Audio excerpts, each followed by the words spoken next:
See, I got that tweet out. All right, we're all good there. All right. I'll give time to let some people hop in there, but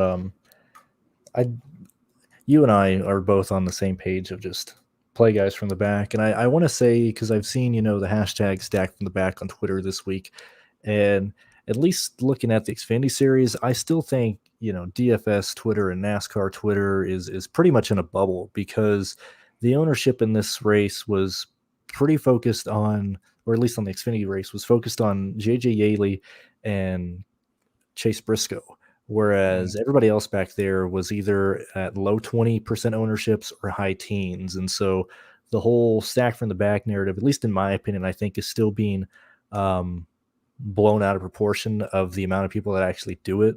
Because with me, like, my entire player pool for Xfinity was basically 22nd on back, whereas the ownership was still heavy on guys inside the top 20 like Bell, Cindric, and just other plays. And so I think, at least for the Cup Series in this race, I think obviously, yeah, stack from the back, but I still don't think we're going to see the amount of ownership that we should see on people relative to their percent of actually making it through this race and getting in top 25 finish.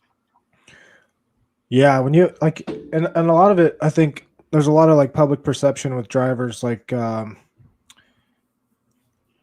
Alfredo. He's going to go way under owned to where he should be. He was 14% at Daytona and 6% at Talladega. He started 32nd or 30th, or 36th and 30th. Like, how does he not get more ownership? It doesn't make sense. So that's definitely, I don't think you can fully go just stack from the back, just because there's so many good cars starting in the teens, that I think that's kind of where you have to differentiate more. But I think you can definitely like go underweight on like Logano and Austin Dillon and Castle and Gralla, and go overweight a little bit more on guys like Alfredo and Chastain, and then just finish off your lineup with a teen driver or low 20s or mid 20s. Because even like guys like Cole Custer, I think, are going to go under owned to where they should be, or Daniel Suarez, just because Suarez has an awful record at these tracks, but he's still starting 26th, 27th. Like, there's no reason for him to not pick him just because of his history at a track like Daytona that's complete random. Like, it's all about luck. It's all about avoiding the wrecks. And just because he hasn't done it in the past doesn't mean he's not going to do it tonight. So I was listening to Stack and Denny's, the podcast that you and Rotodoc do, and I typically do the same thing that Doc does. He just used the term tiers, which I never even thought about using, but he was talking about, and this is what I do, and this is what I think everybody should do, is look at everybody in terms of who they're around in starting positions, salary wise, and how, for example here, like I think Castle and Gralla are pretty much slam dunk plays. And you were just saying that Alfredo is in a very similar position with much less ownership.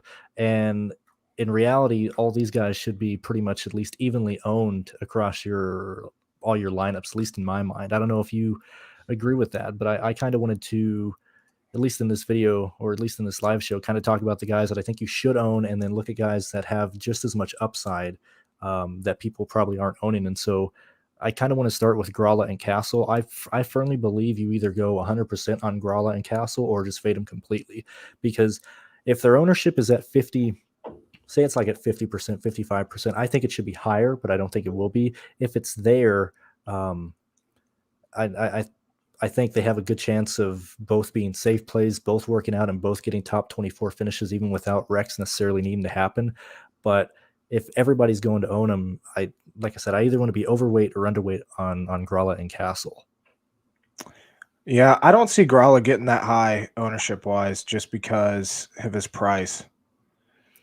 But looking at I have pretty much the same ownership tonight for Alfredo, LaJoy, Gralla, and Castle. Castle's a little bit. I have Castle a little bit higher than the rest, but as far as my lineups, I'm pretty much even between those two. And like you said, I don't think actual ownerships are going to be like that. So that's kind of how I'm attacking those guys. as far as those outside the top 30. So I'm going to just highlight everybody, at least watching right now, everybody in green that I think are the quote unquote good plays in the back.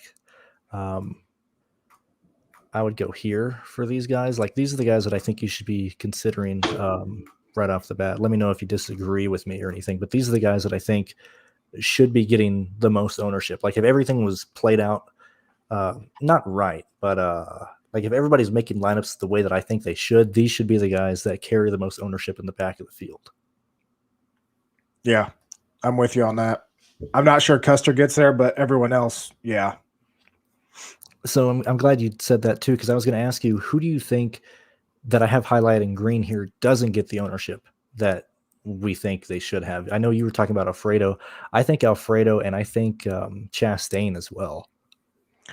Yeah, I think it's going to be, as far as like if you're going lowest to highest ownership here, I think it's going to be Custer, Alfredo, Chastain in that order. So I like being heavier on those guys and just coming down just a little bit on Austin Dillon, Grawl, and Castle. LaJoy, I'm not. People still don't get that LaJoy's really good at super speedways, and I don't know why. So sell them on me, because this is my theory. And I no longer have the file because I had it when I was with DFS Tavern, and that Discord is no longer here, so I don't have the file saved anymore. But I was tracking the chassis that LaJoy was using for a vast majority of those finishes. And off the top of my head, I can't remember. I'm pretty sure it was a Penske chassis. Now, obviously, that's a chassis. That's not the motor. But they Go Fast Racing talked about how that was their favorite super speedway chassis. And the race that LaJoy wrecked last year in the spring, pretty sure it may have been the fall. Don't remember. One of the races that he wrecked in last year and in the year before were both not in that car, and all his good finishes happened in that one like old Penske chassis. And obviously LaJoy rides in the back for, at least the first stage, and you see him kind of get inside the top 20 and everything. But I firmly believe that car was what helped him get through the field late in the races when Arrow in the draft was so important. And so I don't know if I'm just like scraping for data to show like, oh, LaJoy isn't that good, but that was the only correlation that I found between all his good finishes was that one car that he was running. And he's no longer with Go Fast Racing. That car is not in the Spire stable. And so I don't know if we necessarily see LaJoy eke out, another top 10 finish, because I truly believe it was that car that was doing it. Well, he finished 9th in Daytona 500 this year. He did. But finished 7th in his duel. Like I have no, if anything, I like the Chevy motor more than the Ford this year. So I like his strategy of playing in the back. And like I said, I think a lot of people are going to overlook him because they're going to hit Grawl, they're going to hit Castle, and they're not going to want to put 330 place. Like most people like looking to get the optimal lineup aren't going to put 330 place or outside top 30 into their lineup, especially with like Austin Dillon. They're going to try to get that, where we've seen the optimal lineups come in is very rarely is it all the guys starting in the back, especially with now that the qualifying formula is determining this. Like I said, there's a lot of good cars that are starting further ahead that I think you then need to focus a little bit further up in the starting order. Now, if you're playing cash, then obviously, Gralla, Castle, LaJoy, Alfredo, Chastain, Dillon. There you go. But yeah, I like the guy, especially I think this race is going to be, super boring. I think it's going to be like the end of the Xfinity race for the first 80-90% of it. And then I think it's going to get wild. So I kind of like the guys that are going to plan on staying toward the back till the end. Now, whether, it gets to 10 laps to go and then everybody starts going, whether they'll continue with that strategy, it's hard to tell. But I think this is going to be a lot more eventful race than the Xfinity was. But who knows? Yeah, I think it will be. At least I hope it is for entertainment aspects, because I think it's going to be pretty boring if it isn't. But I firmly believe that LaJoy is probably going to be, I want to say the chalkiest play, but I don't think he will be. I think it'll be one of Rowlett and Castle. And the reason I'm kind of doing it like this, and we'll talk about some of the back markers later, but I mainly want to get across at least the guys that I think you're looking at, that the field is looking at, because the vast majority of lineups are not going to be made, like you said, with 6 guys from 25th on back. That's why I kind of want to go through the grid, highlight the guys that are being looked at or owned, and then stumble back to, well, if everybody's going to I'll just say Logano, I would say, hey, you might want to have more Jones and Wallace than Logano. But Right. at least, so you kind of get the gist of what I want to do here. Yeah. Yeah, I'm all on board. Like, I don't really love, like, especially if I'm putting a ton of entries in, I don't like fully fading anybody tonight, except the top 2. Like, I won't have any Larson or Byron tonight. But as far as like single entry stuff, 3 entry max, I think the best thing you can do is avoid Logano and Dillon, because they're just going to be so popular. And like you said, Justin Haley, Daniel Suarez, Ryan Preece, they all have similar upside, and all it takes is one wreck, and we all know what happens at Daytona. So, it's when you're in you really have to determine what kind of field you're in. And obviously with single entry and 3 entry max, those guys, those super chalk guys, their ownerships are going to be even higher than what they're going to be in the big GPP. So I think it's definitely advantageous to just pivot tiny little bit, go into Newman instead of Logano. They both have similar upside to me, and you're really getting an advantage if Logano wrecks. Yeah, I think really along the same lines, at least for me, I'll probably doing I'm having more lineups on FanDuel this time around. I kind of told you before we weren't live, is that usually ownership is pretty soft on FanDuel, just because the contests are small. You can only pick 5 guys, and so I'm not necessarily worried about ownership as much on FanDuel. But for DraftKings, I'm thinking of just entering one line in a lot of the 3 max, the single entries, probably the 44, 24, 20 contests like that, and just avoiding all the chalk guys and focusing on the guys that I kind of have highlight in blue. I know we're kind of talking about Logano a lot, but I truly believe Logano pushes maybe 35, 36% ownership.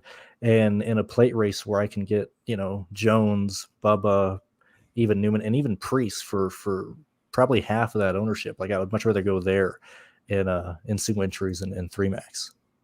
Yeah. The one issue that I'm having or the one place I'm having issues determining ownership is the top 20. I can't really pinpoint who people are going to go to up there, mainly because like I said, I don't really dive into that range a whole lot, so it's hard for me to get in other people's shoes and pick, other than I guess looking at track history. But who do you think is going to be owned inside 20th to 12th? 20th to 12th.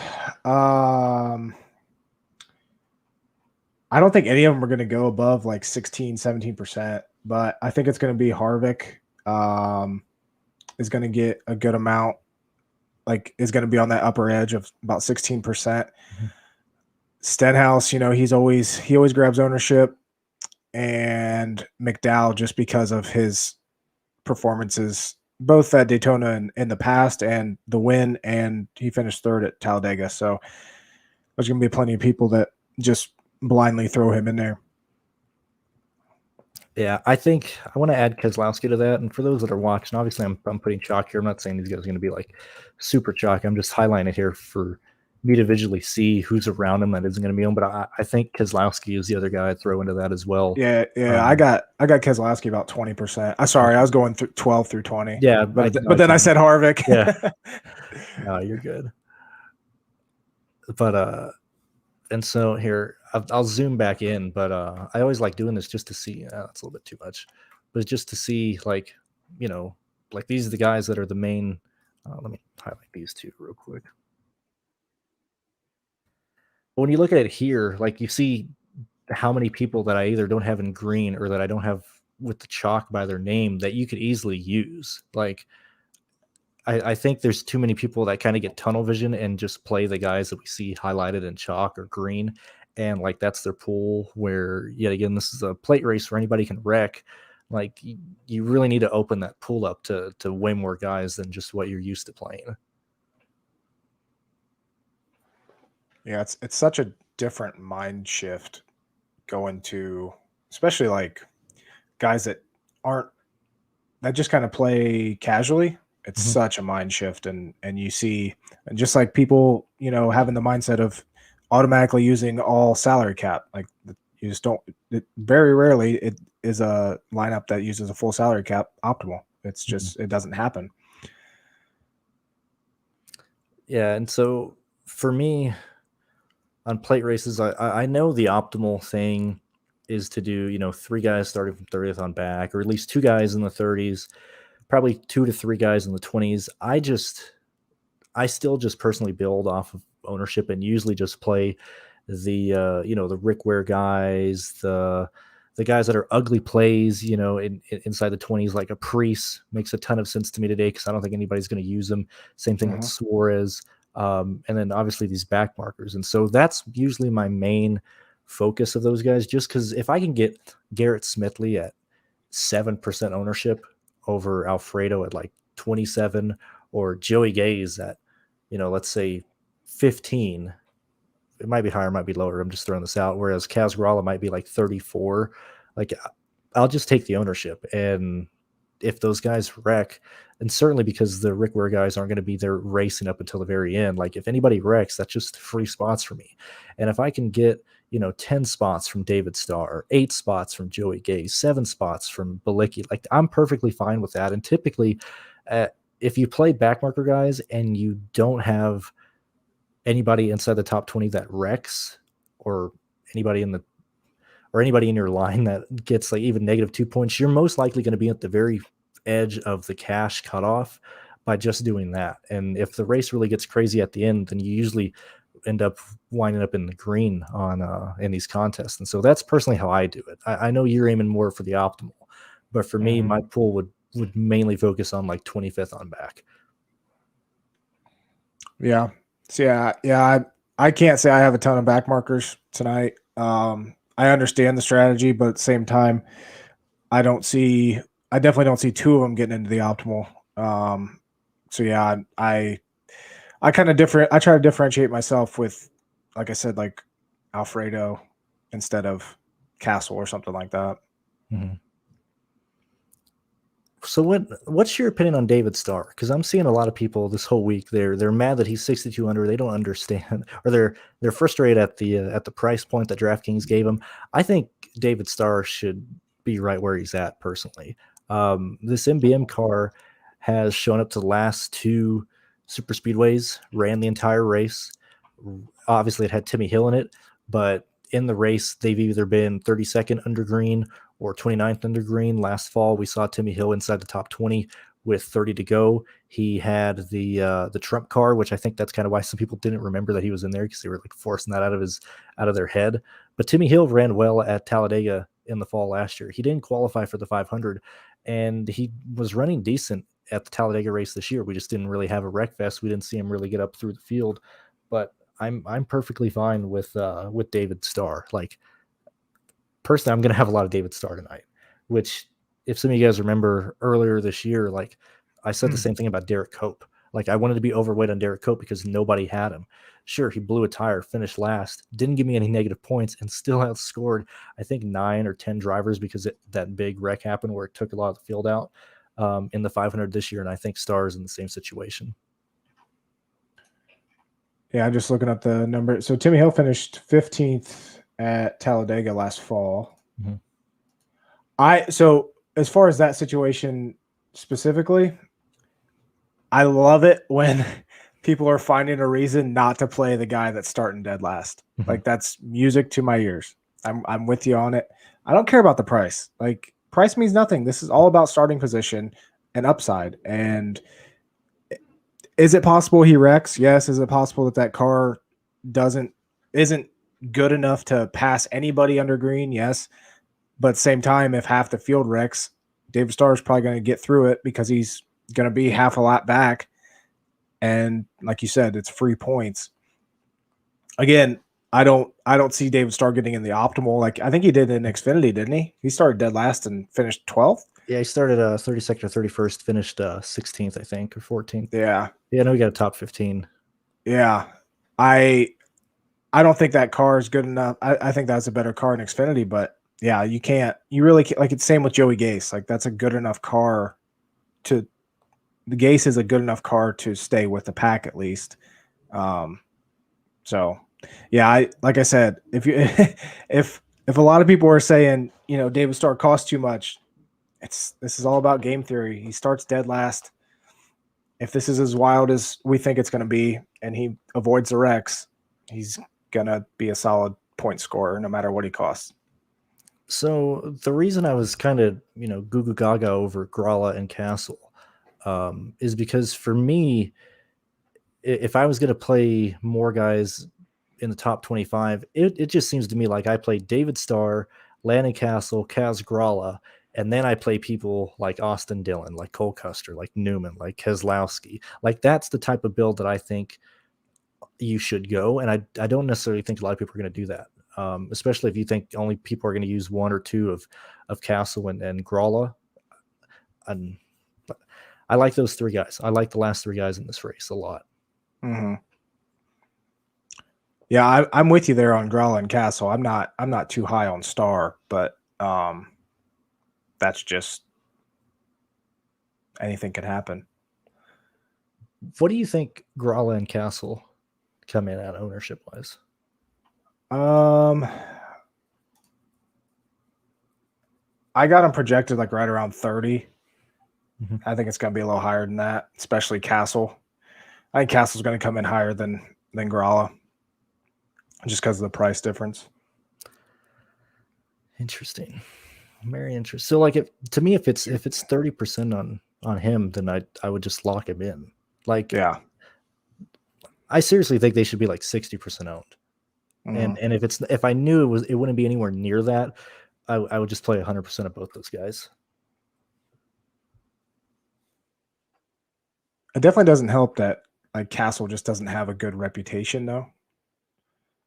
So what's his reputation? Enlighten me here.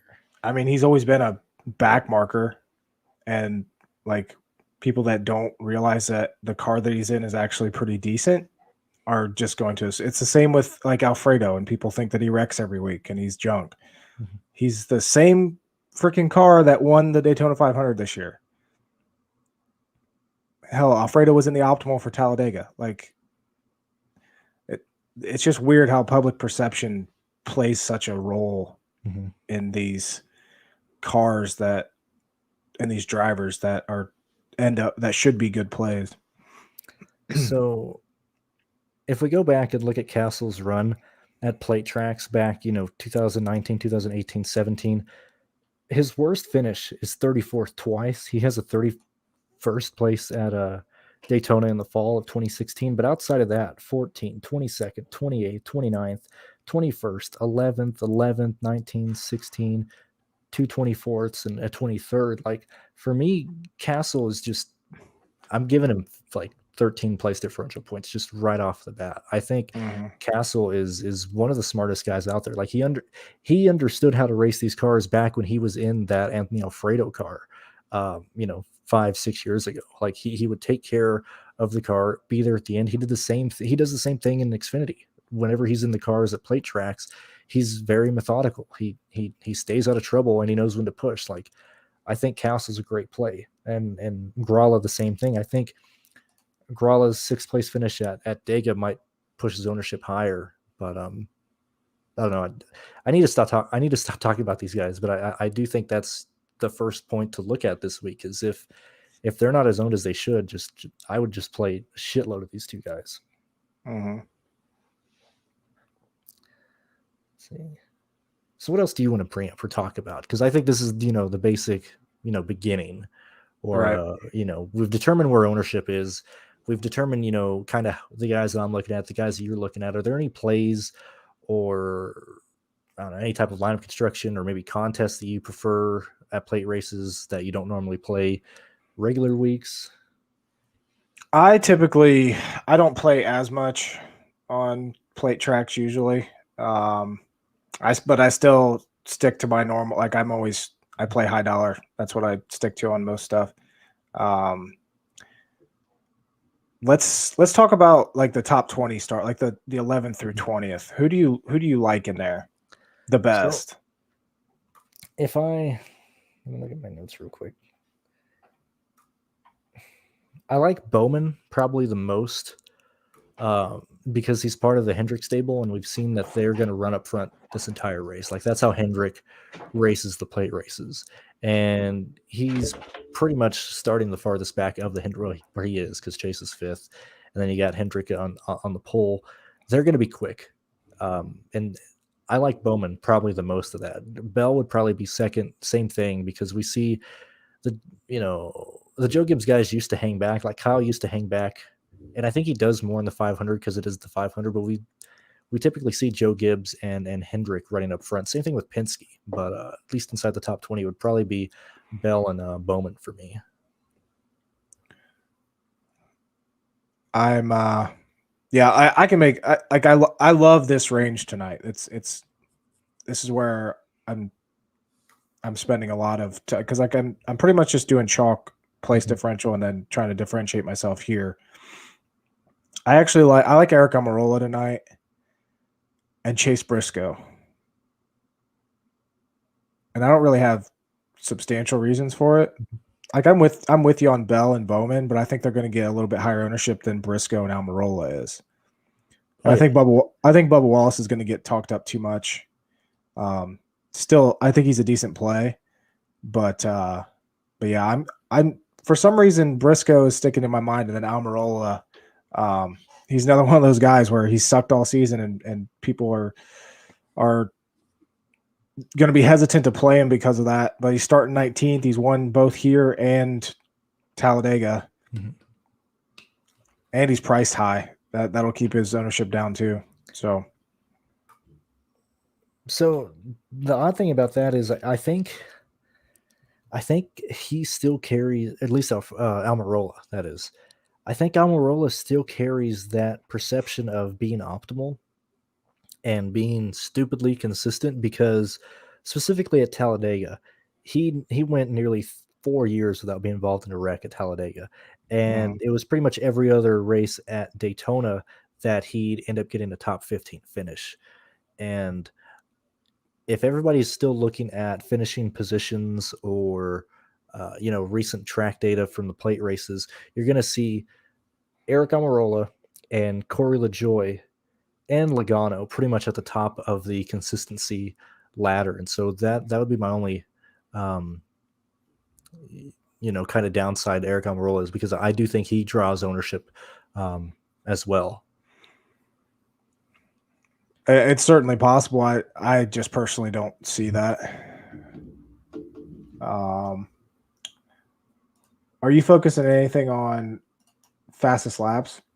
No, not at all. I just thought it was interesting to look at the two super speedway races this year. Bubba Wallace has 17, Briscoe has 16, Bell has 16. Just something that does not matter at all and can't be predicted, but I always like just looking at. Interesting about Bubba is I guess when I looked at this maybe last year. We do think that the fast laps do get spread out in the field, which they do, but typically the fast laps are either given out at the very tail end of the front pack, or typically the car like third or fourth in line on the dominant line, whatever car that ends up being at a certain point in the race, because they're typically behind the leaders. And because we're going to see the outside line pretty much be dominant here.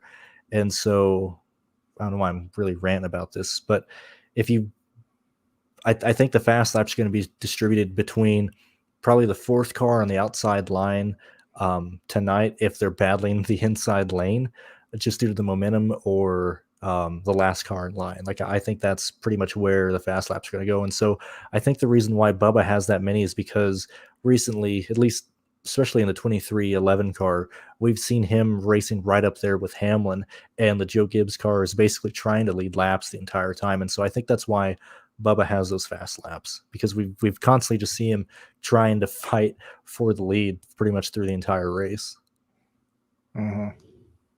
Yeah. Like I said, just something interesting to look at. I'm looking at ownerships from Dega and Daytona this year. Mhm. Like you were talking about,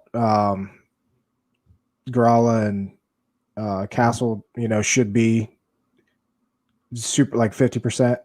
So Gralla started dead last at Daytona. Cindric started 39th. They were 25% and 33%. And then at Dega, Harrison Burton started 39th and Gralla started 38th, and they were 28% and 22%. Mm-hmm. Like there's nothing that I've seen this year that people understand how heavy they should be on these guys starting 39th and 38th. I'm glad you brought that up, because I don't have the ownership from these last year. I just knew that they were there. As I'm talking here, can you find the ownership for the Rick Ware cars just so I can make a point?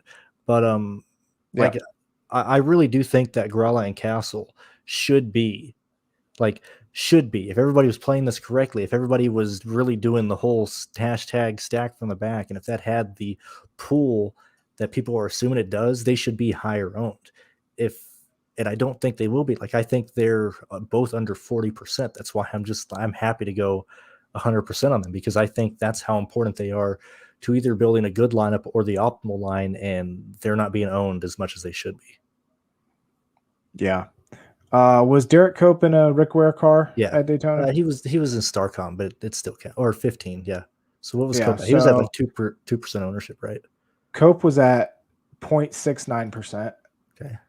Balicki was at 3.6. Cody Ware was at 4.1, and Joey Gase was at 1.6. That was at Daytona. At Talladega, JJ Yaley started 37th. He was at 5.9. Balicki started 36th. He was at 2.7. Gase started 35th. He was 4.3. And Cody Ware started 33rd, and he was 2.3. Mm-hmm. So like these back markers, like they rarely get above or haven't gotten above 5%. This year in ownership, just because, like I said, I think people, if you're going that far back and you're hitting the chalk, you don't want a third guy that's all the way back there. As safe as it is, we just don't see this happening. Timmy Hill was 8.1% at Dega, starting dead last. Yeah, that just blows my mind. Like those guys, they should be higher, like especially looking at their finishes in terms. Certainly, if you do project this to be a wreck fest, which do you have the ownership for last year's Talladega race? No, I don't. Sorry, you don't. I just got this year open. I don't have that either, but even so, like looking at Dega, so Custer started 27th. He was 15% owned. Mm-hmm. Briscoe started 25th. He was 10% owned. Briscoe started 30th at Daytona. He's 15% owned. Like, I just don't get this stuff. I don't get it either. And yeah, circling back, that's why I wanted to open with highlighting these drivers, because if these are the guys that are going to be owned or that should be owned, what's not saying that Suarez is, we were just talking about Custer in a previous race. What's not saying that Suarez is at that type of low ownership in this race, or Priest being at that type of low ownership in this race, or Newman. And, it's easier to get different than people think, but I think they try and get different at the wrong instance. Like if they're playing chalk back here, they feel like that they have to get stupid and play a guy starting fourth or something. Whereas you can just play, Bubba Wallace or Newman or Priest and have a much safer line that's probably having a higher chance of being optimal or scoring well with just as little ownership, Mm-hmm. See, yeah, and that's kind of what that's coming full circle as well with me. That's kind of what I was getting at when I said kind of being overweight on guys like Custer, Suarez, Priest, Alfredo is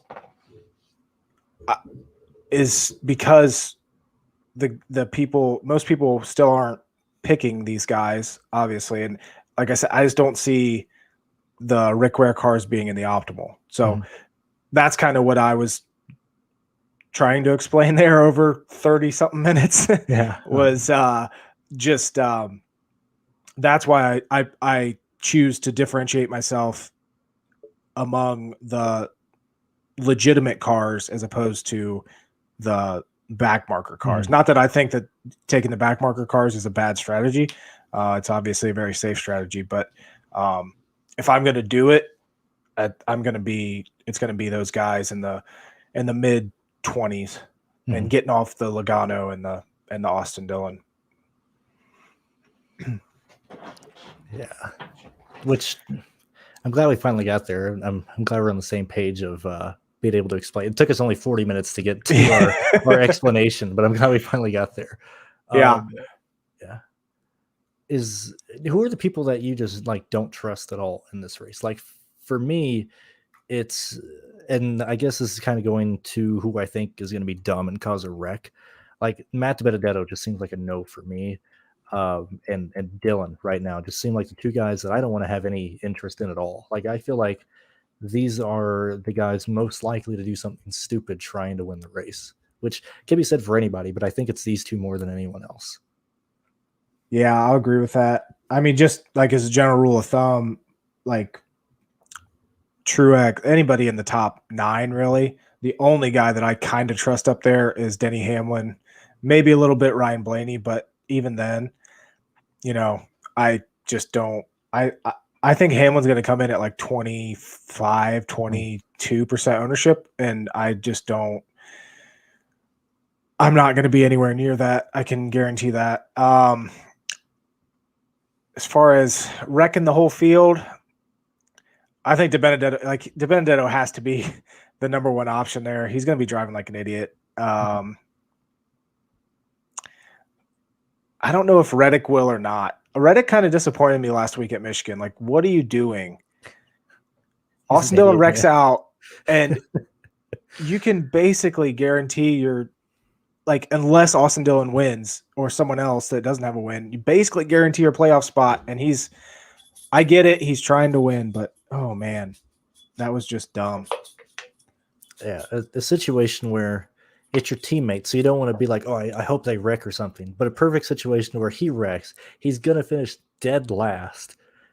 All you have to do is just finish the race. You knew it was going to be, I don't know what Reddick was doing. The dude could have left with like a 60-point gap on Dillon, and he didn't. The only possible reason is because DiBenedetto was up there and he could have stole it. So I can see that aspect of it, but at the same time, come on. I think Bubba is also in that based on how he's been racing the plate races this year. I feel like Bubba does something stupid. Like they're gonna clear him or be like they're gonna tell him to block this lane to try and get this win, and he's just gonna do something stupid. Yeah, I could see that. So those would probably be the 4 guys that I'd personally I wouldn't want to have any ownership to because I think they do absolutely dumb stuff. Or 3. Yeah, I'll be underweight on Dillon. I have too much Bubba Wallace. I'll say that right now. I don't know why. I'm gonna regret that. But yeah. I don't think I have a single lineup with DiBenedetto in it. Nope. I have 9. 9 total lines today? Yeah. No, with DiBenedetto in it. With DiBenedetto. Okay. Yeah. Yeah, that's. I don't like any of these guys up here. Just it's a summer Daytona race. Like obviously, wrecks can happen everywhere, but statistically speaking, this race throughout history of NASCAR is the race that most wrecks are likely to happen, that take out the most cars. And those wrecks are typically happening right now, first, second, and third.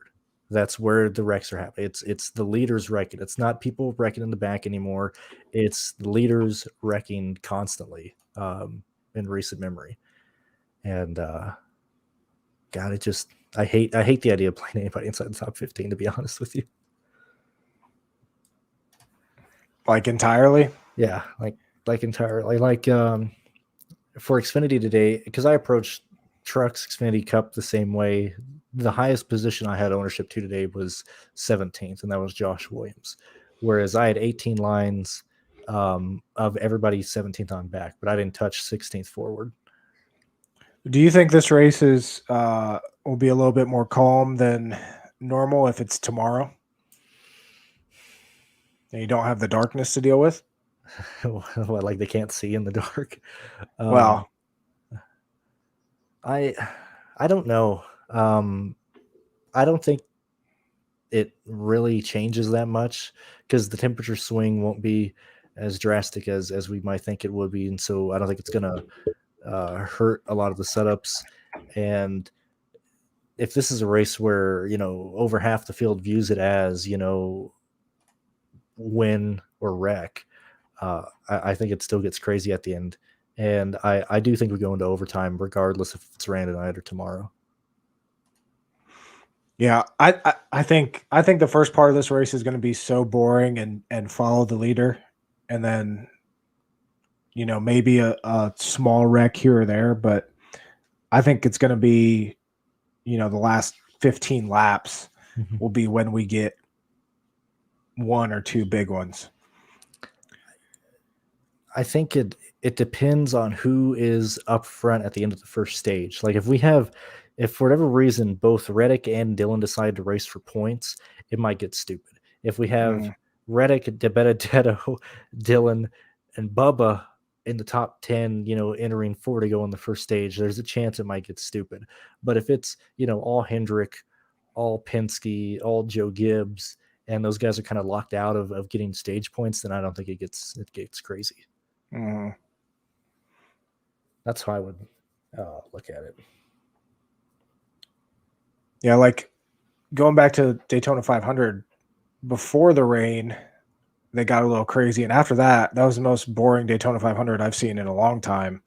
And then we didn't get another wreck till the final lap, Talladega, I feel like, was the same thing. They kind of just rode around out there for most of the race.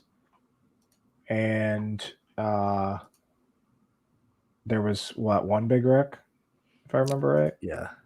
I wish they gave them a better package to deal with. That's another thing. What do you think the lower speeds are going to do? So I mentioned this on the video on Wednesday. I think the only thing it removes is the huge runs that we saw last year and earlier this year when they did have the wicker bill and the more horsepower. If anything, this kind of brings it closer to speeds that we kind of saw in like 2009, 2010, 2011, to where you're more so at like 188 to 197 or 188 to 193 versus 196 to 197. I still think we get close to 200 tonight. But like I said, I think it's just the big runs that we kind of saw in the last 2 years. I think that goes away. I think it's going to be harder to get a run. I think it's going to be harder to really make any movement unless you have a lot of cars in a lane or in a line. And so we're either going to see them be side by side and just stuck side by side, or it's just going to be a train around the high side tonight. And then people like Denny Hamlin trying to make the inside work and it not working, and that frustrates me more than probably how he feels. Like, I just want somebody to go down there with him. Like, especially here, since you win this race and make the playoffs, like, there's no reason to run like fifth in line within the last 3 laps or something. Like, if you're fifth, you need the lap you need at least 2 laps to get the run started. And so, like if you're Chris Buescher running 5th with 3 to go, and you see Hamlin go to the bottom, like go with him. Don't wait till the white flag, because then you don't have the momentum to get by anyone. Like that absolutely frustrates me, is that these drivers don't want to race, especially in this race where you have nothing to lose. I honestly don't really remember last year's Daytona race, the second Daytona race. So we had 20 people on the lead lap in that race.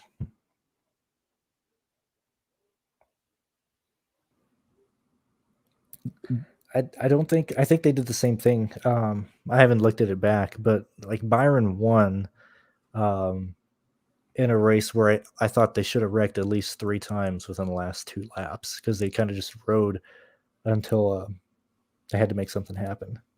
I just remember being disappointed at the end of the race, so I assume they were single file for a majority of it. Mm-hmm. 5 of the top 7 finishers started top 10 in that race. Yeah, so nobody passed at all. I didn't look up what the optimal line was for that one. Yeah, it looks like they so really the first real wreck happened lap 151. Yeah, they wrecked on lap 153. It took out like 11 guys. And then they wrecked so 153, then they wrecked again 158. So basically all the wrecks happened within the last 10 laps of this race. And then they went into overtime. They had another wreck. They went into overtime again and finished the race.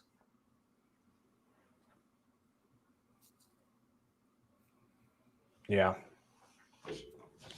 Like I said, I barely remember that race. I remember being frustrated. I think I had a bunch of Eric Jones or something that race. The only thing pushing me towards that race ending that way is because there were so many people locked in on points, because Harvick won like those 9 races, whereas this year it's just basically Harvick locked in into the playoffs. Yeah, we got 1 spot left in the playoffs, and 20 guys vying for it, or less than that, 14. But I was gonna say probably 14, 13 of full-time guys fighting for it. Do you think a surprise winner wins tonight, or you think Reddick or Dillon get in on points? I hope so, man. I'll be so pissed off if nobody wins this race, or like nobody of importance wins this race. Let me look. So these are the guys that could actually race their way in. You got Dillon, DiBenedetto, Buescher, Stenhouse, Chastain, Wallace, Briscoe, Jones, Suarez, Newman, Priest, Custer, LaJoy, and Alfredo. Those are the guys who could actually, make the playoffs, because they've ran the entire season.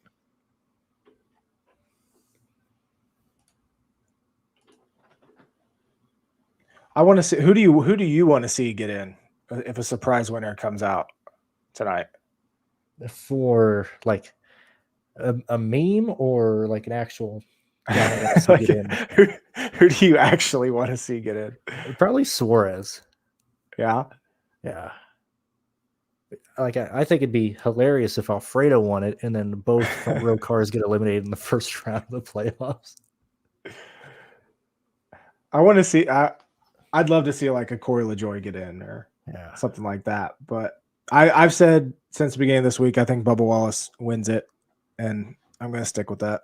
Okay. Because why not? Yeah. There was a point in this year where I thought we get 16 winners or more, and then McDowell would have been bumped out because he's the worst of the winners this year. Or actually, I guess it's out Eric Almirola, but it would have been funny if McDowell got kicked out after winning the 500. Wait, McDowell has more points than Almirola this year? Yeah, it's showing that on NASCAR. It shows McDowell with 497 and McDowell with 497, Eric Almirola with 436. I hope what's his name's not watching this and is going to call me out for not knowing the points standings by memory. Do you even know where this track is located at? I need to look up the. Looks like we got some people going to the back. Just looking at comments here. Yeah, not that it matters at this track at all. Let's see. Okay, well, the good thing is it's Larson, so hopefully he drives through the field and wrecks. And then it's McDowell and Alfredo as well. And they're cheating, so that's good too. So losing their crew chiefs too. Yeah, they're fucking around with the deck lid on the spoilers. They're cheating. Yeah, that doesn't change anything for me. I wasn't. I guess if anything, that would honestly bump Alfredo up because I would think that car is cheating. Yeah, arrow wise, I think that's an avenue you could go. And with McDowell, then, right? Yeah, maybe. Let's see. He's one of those sneaky plays at 18. Yeah. Yeah, I mean, if you have anything wrong with your body, it's because you're cheating the system here. Like, this is the one track, you're full throttle. Arrow is everything. The front row is cheating tonight. Mm-hmm. That's why Kevin Harvick doesn't have any wins this year, because they cracked down on their cheating. Man, how do you type so fast when I'm like talking to you? There's no way I can do that. I can only type or listen. Like, you're over here tweeting on Twitter and I'm barely keeping up. That's funny. I guess I'm used to multitasking like that. Just drowning people out. Yeah. Let's see. I really didn't look at chat because there was really nothing of note. No offense, guys, but it's a plate race.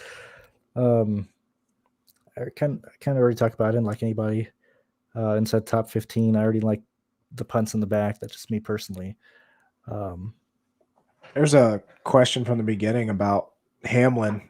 What would the race have to go like for him to be a reasonable play?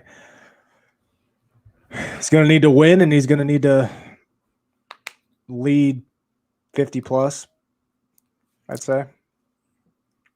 So, yet again, going back to the 500, I made like two big, I died on these hills, and it was the Derek Cope play, and it was Denny Hamlin can lead, 80 laps of this race and still not be optimal. And I would argue the same thing here. He does have the 2 place differential plays or 2 place differential points here, but I just don't see Hamlin being optimal, even if he leads the vast majority of this race and wins it. Mm-hmm. Well, and the other aspect of it is he's going to get 20+% ownership tonight. And yeah, is it possible he makes it into the optimal? Absolutely. It's the best super speedway racer with the best super speedway car. But playing game theory, you want to be underweight on him because most of the time he's not going to be in the optimal 20% of the time. Mm-hmm. So I'd rather be at 10 to 15, probably closer to 10 exposure if I'm, putting in a ton of lineups. I got to find one more thing before we head off, and it's pertaining to FanDuel ownerships, but I got to find this. So give me a moment here.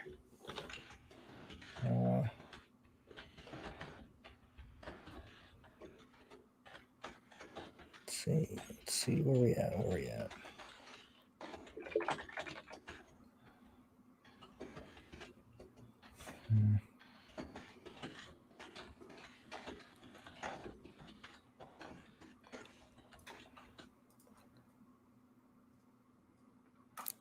See, I'll try and find it. But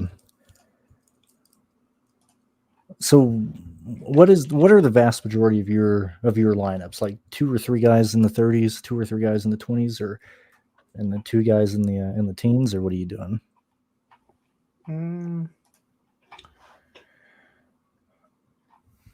Let me pull something up really quick. See, I'm trying to keep the dead air off this, but Right. we're both searching right now. So typically I'm doing 2. This isn't all of them, but this is a lot of them. I'm hitting maximum of 2 in the 30s. About 3 in the mid 20s or high teens, and then 1 in the teens, or like a Harvick or Keselowski. That's kind of where my builds are for a lot of them. And I haven't made my high dollar ones yet. So let me check. I did make one single entry one a little bit ago, and it was Almirola, Chastain, LaJoy, Newman, Alfredo, Haley. So 2 guys in the 30s, 3 guys in the 20s, and then a guy in the teens. That's kind of where my builds are ending up tonight. Yeah, that's where a lot of lineups that I usually make up end up, and I think that has a good chance of being optimal. I really do. Or maybe not that lineup, but that build. That's where I would lean.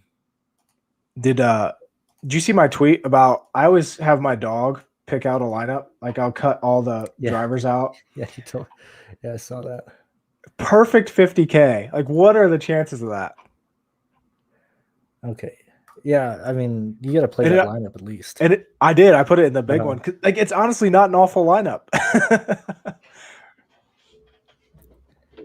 So, okay, I finally I had to go back through the Twitter sphere quite a bit. This is the last thing I'll probably end on, but this is from last year's race on FanDuel, the Talladega race where we had a bunch of wrecks. And so this is the main contest on FanDuel. And so Gase finished 17th. He was at 0.3% ownership. I played all the guys in the back. And so Hill was at 1.1, finished 15th. And this is what they were on DraftKings. And so just reiterating again, I was trying to find, I don't have the lineup. I can't find the lineup that I played. But just to show, like, this is what the ownership that these guys are usually at. And so if you want, you can play real chalky guys and then just one of these guys, or like I think you should have exposure to at least one of these back markers at the very least, because nobody's going to own them. But I want to bring that up. Who do you think has the best car of the back markers, or is the best? Because David Starr doesn't have the best car by any means. I think it's BJ. I really do. I agree. I think it's BJ, then the Rick Ware. Actually, probably BJ, Quinn, the Rick Ware, and then Starr. That's right. I'm pretty sure. So among those, I have 10% Quinn Half tonight. So I'm there with you. I think that's my highest owned back marker. Yeah, mine would probably be, it'd probably go Starr, Half, BJ, then Smithley. What about Gase? So I want to see the car, because he was the only Rick Ware car that was still sponsorless for this race last week. All the other cars had sponsors secured. He was still begging for sponsorship on social media for this race. They got ProMaster on there. Yeah. Looks like everybody's sponsored tonight. They should be, but it's just concerning that if, you're a week out from a race, which, Yeah. Because they're not getting full deal there. Yeah. It's like, ProMaster's probably giving them the shaft, be like, hey, we'll give you some money. I know you're kind of desperate right now. We'll get a discount. Right. Let's see. I think we touched on everything, unless you have anything else you want to add. I don't think so. Pull names out of a hat. Yeah. Just sit back and have fun. Enjoy the enjoy the race. I think that's the only way to really go about it. Yep. And and enjoy your Sunday off too, since we don't have to worry about this tomorrow. Hopefully we don't have to worry about it. Yeah. I have a feeling it's going to get like we're either going to start the race or it's just about to start and it's going to downpour there. I'll be furious if it ends under rain. I'll be absolutely hostile. Like I would be pissed because I already did it for the truck race, for the truck cutoff series. It came out on rain. Is that the race that the lights went out? Yeah. Too? God, can this sport go 1 week without something completely embarrassing happening? It can't, man. It's 2021. That's how NASCAR is. That okay? So last thing is, so what would you do? Over under 0.5 flips. I'll go over. But we're getting a flip tonight, man. You think? I hope so, man. Isn't that what the lower speeds are supposed to take out? So I guess so the lower speeds, I argued that NASCAR is trying to slow the crashes down because the package they're running is still going to produce the big crashes. It's just at a slower velocity. Whereas if you want to avoid the crashes entirely, just rebuild the package, run a different package. I think they're approaching the wrecks, or they're approaching the problem with the wrong response. And so I still think we get cars upside down. As crazy as I think this ending is going to be, I would also take the over there. I think the prop on DraftKings tonight is lead lap finishers at 18.5. I take the under. What is it at? Because I can't bet here in Texas. But what is what at?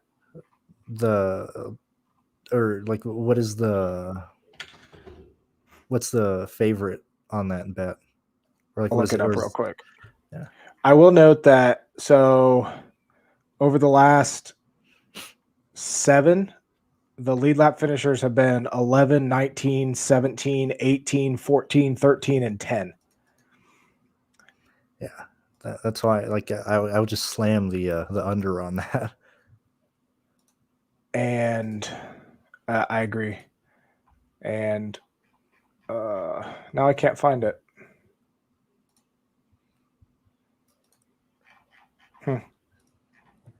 See if I can find it real quick.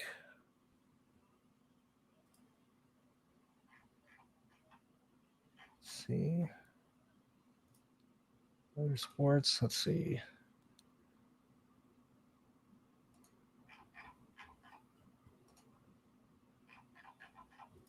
Props. So by the way, I don't know how many betting people are in here, but God, the lines were awful this week. Yeah, you were saying that they were basically just covering their ass in case they get a wild winner. Well, that's what a lot of people were saying, but there's no way that the books lost their ass on McDowell winning. And then the other point someone made was, well, DiBenedetto almost won Talladega. Mm-hmm. Okay, he didn't. Like the books aren't losing at super speedways. So I think I saw BetMGM's like highest liability this week was I think Larson and DiBenedetto. Mm-hmm. Which if you're betting Larson at 10-1, like that's man, you're really stealing from them, huh? Whew. Yeah, I don't know. There's no way I could take a bet here. I'd probably go with the manufacturer. But right, yeah. The only thing I grabbed Hamlin to win stage 1 and stage 2 at 9-1, just because I feel like that's solid value there. And then Castle to finish on the lead lap at plus 140 or something. Yeah, that's not bad at all. What is Castle at right now? Let me look on DraftKings.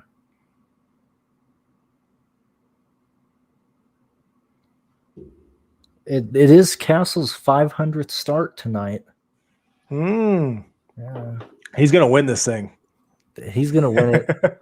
Yeah. I think it'll be a fun race. I think we've kept everyone long enough. I know I've kept you long enough, but yeah, thanks for joining, everybody. Thank you for joining me, Jordan. I appreciate it again. I love talking to you about this type of stuff. And yeah, everybody just enjoy tonight, have fun, and Yep. don't put. We'll be back for Darlington. Yeah, next week and back to real racing, which is the most exciting racing. But I mean, it's not. There's no skill involved anymore. That's not like it used to be. All right, thank you guys for watching. We do appreciate it. Yep. See it.